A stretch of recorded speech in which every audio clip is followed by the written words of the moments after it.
الذي أرسله بالحق بشيرا ونذيرا وداعيا إلى الله بإذنه وسراجا منيرا فقد قال الله تعالى في كلامه المجيد وبرهانه التوحيد أعوذ بالله من الشيطان الرجيم بسم الله الرحمن الرحيم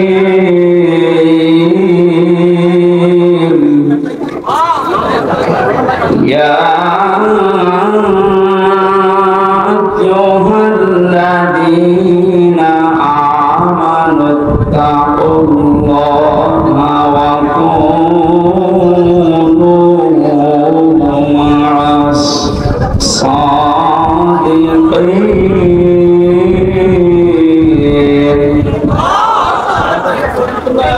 اتقوا الله وكونوا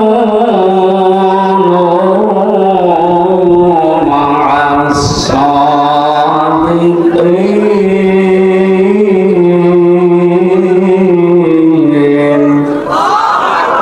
صدقنا يا ربنا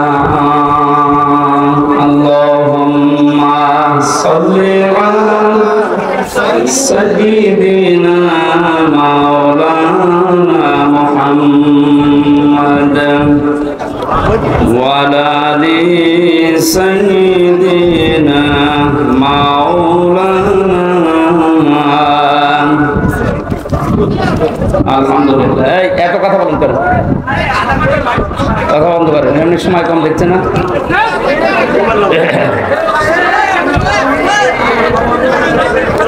বগুড়া জেলা শেরপুর থানার অন্তর্গত Garidaha public school and college ময়দানে দারুস সুন্নাহ মাদ্রাসার উদ্যোগে তাফসীর ও কোরআন মাহফিলের সম্মানিত সভাপতি জনাব আলহাজ মোহাম্মদ ওয়াসিদ আলী পরামানি,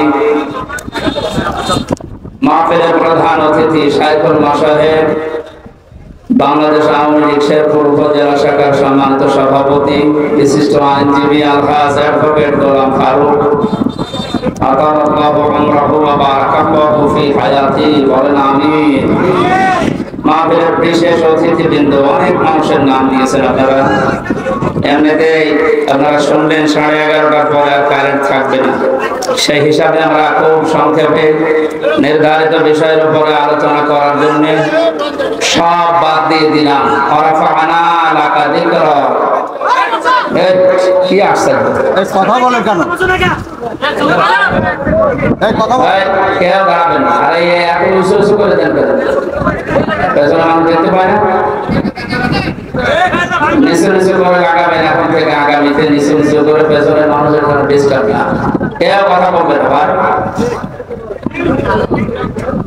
এতক্ষণ যারা আলোচনা রাখলেন, চুয়াডাঙ্গা থেকে আগত মাওলানা হুসাইন আহমেদ মাহফুজ, আপনাদের এলাকার এক সন্তান কথা বলেছেন। আনন্দের কথাগুলো আমল করার তৌফিক কামনা করছি, বলেন আমিন।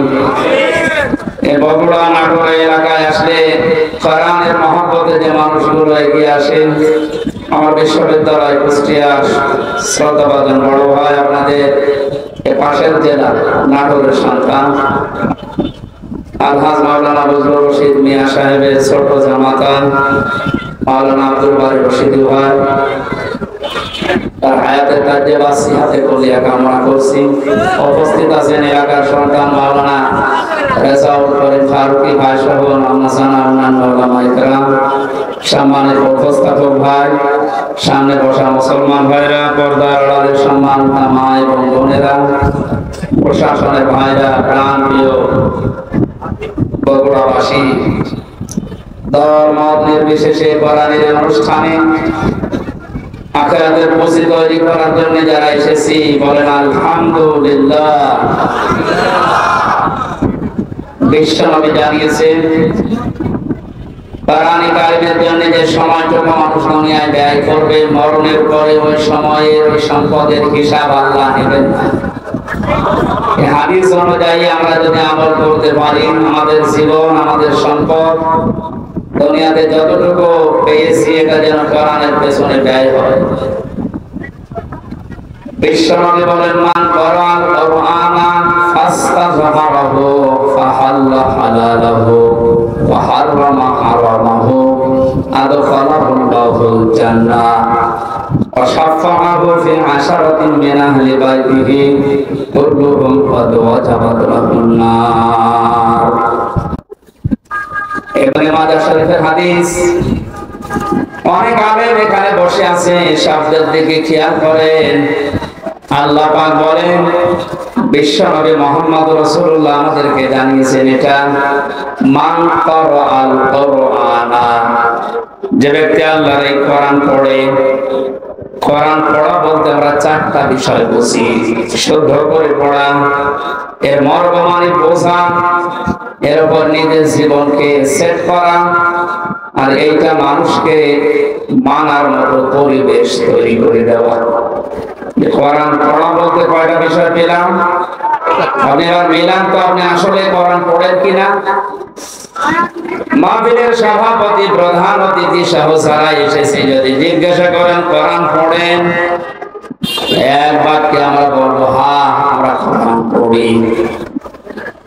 কারা শব্দটার ব্যাখ্যা, নবীজি বলেন পড়া কোরআনে তিনটা শব্দ আল্লাহ দিয়েছেন, কোরআন পড়ো। এটা পারে কয়টা? এটা ক্লাস চলছে এখন, জবাব দেবেন ছাত্রের মতো। এটা স্কুল এবং কলেজ না? এখানে যারা আছে অন্তত শিক্ষিত মানুষগুলো ছাত্রের মতো জবাব দেবে। তারা রাতালা তালাওয়া, তিনটা শব্দ আছে কোরআন পড়ার ব্যাপারে। তিনটার ব্যাখ্যা হচ্ছে, কেউ যদি কোনো বিষয় পড়তে চায় সে যেন শুদ্ধ করে পড়ে। কি করে? অশুদ্ধ পড়লে অর্থ পাল্টিয়ে যাবে।